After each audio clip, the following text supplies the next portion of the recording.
Hello everyone. In my last video, you have seen what is the effect of noise or disturbance in open loop closed loop system, control system. Sorry. Today, I am going to take the discussion further through some examples. Okay. By block diagram reduction. So first of all, frequency domain, actually frequency noise or disturbance. Generally transfer function reference inputs reference signal इसको R S frequency domain में हम लोग R S से denote करते हैं.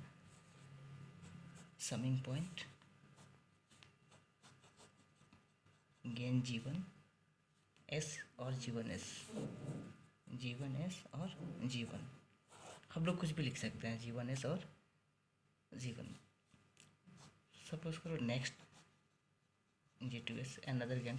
क्या कोई भी एक सिस्टम होता है उसमें डिफरेंट एलिमेंट्स होता है, कम्बिनेशन ऑफ एलिमेंट्स होता है. तो डिफरेंट एलिमेंट्स का डिफरेंट गेन होगा. वो G1 एस फ्रीक्वेंसी डोमेन के टर्म में एक ब्लॉक डायग्राम में रिप्रेजेंट किया हुआ. ओके, इसको हम लोग ब्रांच पॉइंट बोलते हैं. ब्रांच पॉइंट यहाँ आउटपुट CS और YS. ओके, यूनिट फीडबैक भी ले सकते हैं. और हम सपोज करो HS. यहाँ जनरली सेंसर यूज होता है. सेंसर और एनी मेजरिंग एलिमेंट रहता है सेंसर. और ये हमारा फीडबैक क्या हो गया, निगेटिव. हम यहाँ कंसिडर करते हैं निगेटिव और पॉजिटिव कुछ भी हो सकता है. ठीक है, तो यहाँ पे एक्चुएटिंग सिग्नल बोलते हैं. एक्चुएटिंग सिग्नल इसको जनरली इसको हम लोग BS से डिनोट करते हैं. BS. ओके, RS और BS समिंग पॉइंट पे या प्लस और ये माइनस. इट मीन्स क्या हो गया, यहाँ जो एरर सिग्नल होगा ES या BS जो भी लिखते हैं, ये हमारा क्या हो जाएगा, error signal ES equal to हो जाएगा RS माइनस BS. फिर G1S G2S और ये इनपुट ये गेन हो गया G1S. देन ये आउटपुट यहाँ जनरेट हुआ, ये इनपुट के रूप में आएगा G2S और ये यहाँ से आउटपुट ब्रांच है फीडबैक. ठीक है, इन जनरल इसको मैनिपुलेटेड वेरिएबल यहाँ से बोलते हैं. Manipulated variable. ठीक है, यहाँ सपोज करो डिस्टर्बेंस हमारा होगा. मेन टॉपिक पे आते हैं.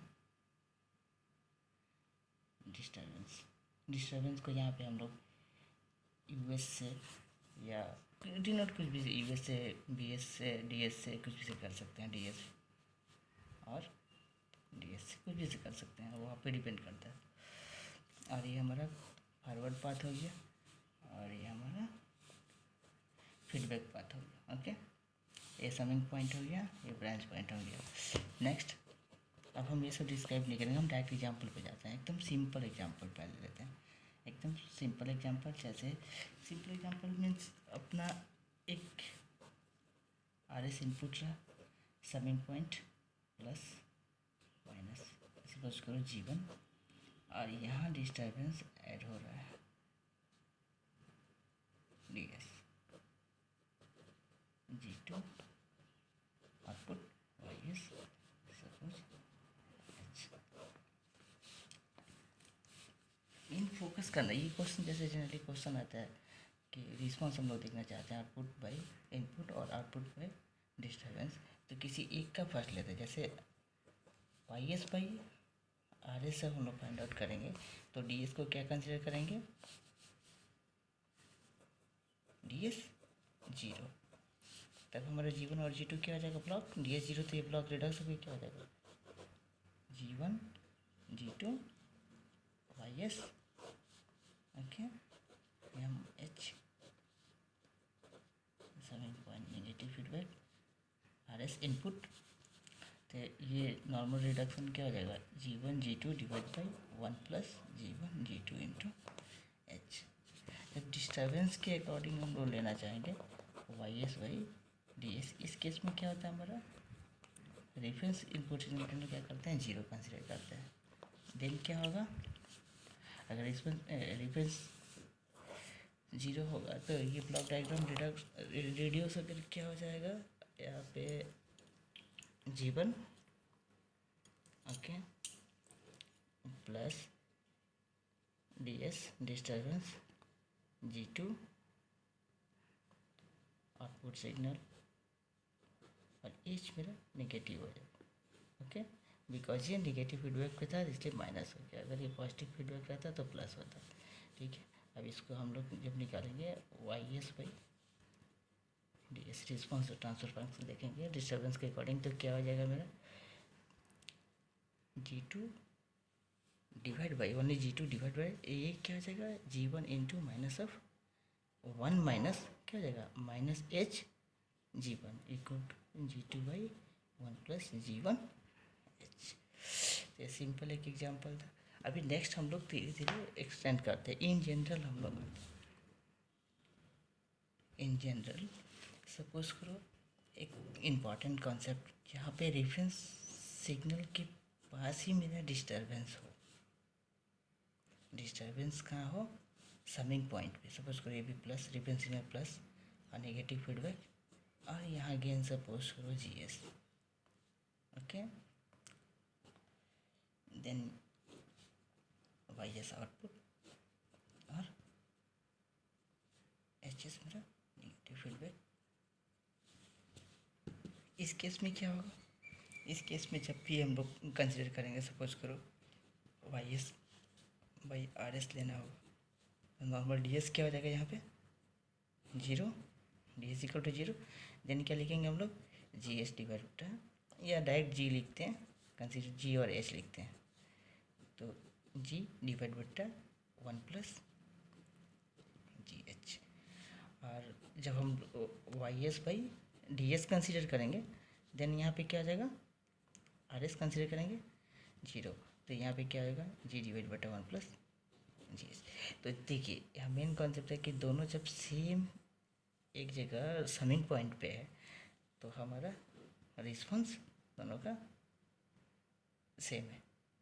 ओके, तो इन जनरल हम लोग जो एक लार्ज सिस्टम में जाते हैं जहाँ पे बहुत सारा डिस्टर्बेंस होगा, देखिए ये कॉन्सेप्ट एक्चुअली आपको बड़े प्रॉब्लम में, बड़े एग्ज़ाम में पूछे जाते हैं, कोई इम्पोर्टेंट एग्ज़ाम में। सपोज कीजिए ये आपका RS, यहाँ डिस्टर्बेंस एक मान लीजिए D1S okay plus plus negative feedback, suppose यहाँ पे G1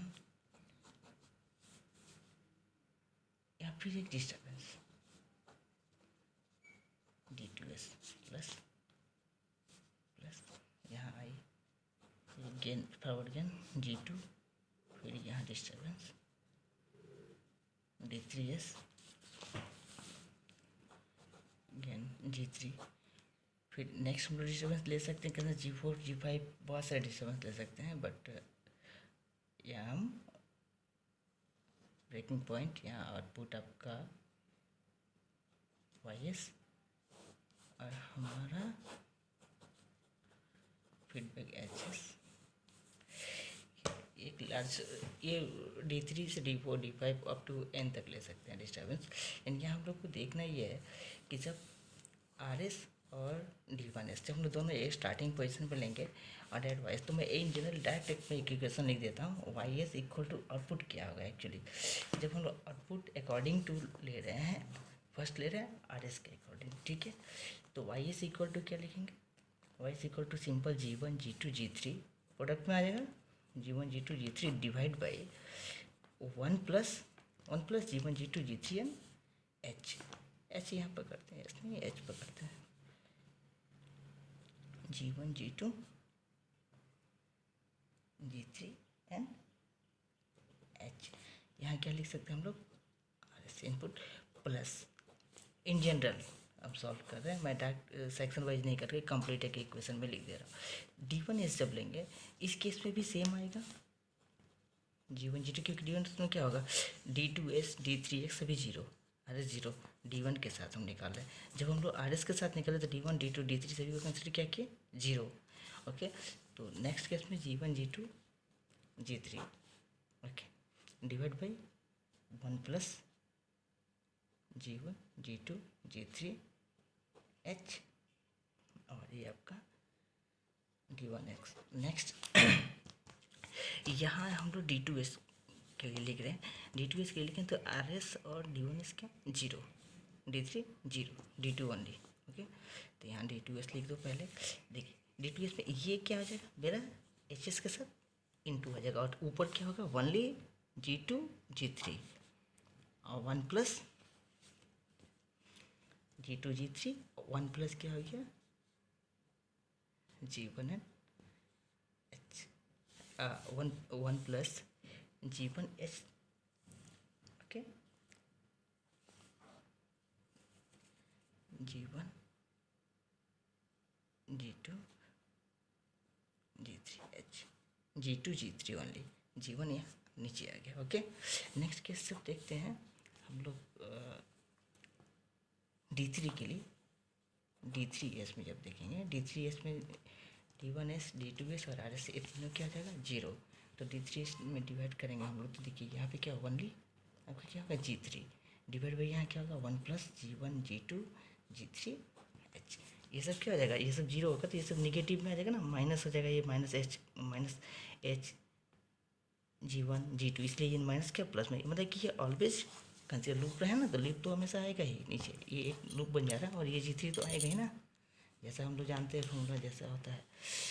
तो D3 के लिए होगी, तो यहाँ पे आप देखिए D3 और डिस्टर्बेंस रहता है तो और भी हम लोग लिख सकते हैं। यहाँ पे एक कॉन्सेप्ट कर सकते हैं कि YS के जगह पर G1 G2 G3 okay divide बट्टा 1 plus G1 G2 G3 H अगर कॉमन ले लेते हैं ओके तो यहाँ क्या होगा RS D1S प्लस यहाँ पे देखिए D2S में क्या होगा D2S डिवाइड बाई यहाँ G1 करना होगा हमको ओके, और यहाँ D3S के टाइम पे हम लोग क्या करना पड़ेगा D3S कॉमन लेंगे तो हमारे यहाँ पे G1 है G2। देखिए ये डिस्टर्बेंस D1 D2 और D3S को अगर हम लोग ख़त्म करना चाहते हैं, फीडबैक पे हम लोग इसका इफेक्ट देखना चाहते हैं, सब कि G1 G2 का अगर मैक्सिमम वैल्यू रहेगा तो ये सब क्या हो सकता है टेंस टू हम लोग जीरो कर सकते हैं। तो सिस्टम का गेन जो है टोटल डिस्टर्बेंस मतलब क्या सिस्टम का गेन हाई हो जाता है तो हमारा क्या होता है सिस्टम पे डिस्टर्बेंस का इफेक्ट जीरो होता है, जैसा कि हम लोग पिछले वीडियो में डिस्कस किए थे। Okay, thank you.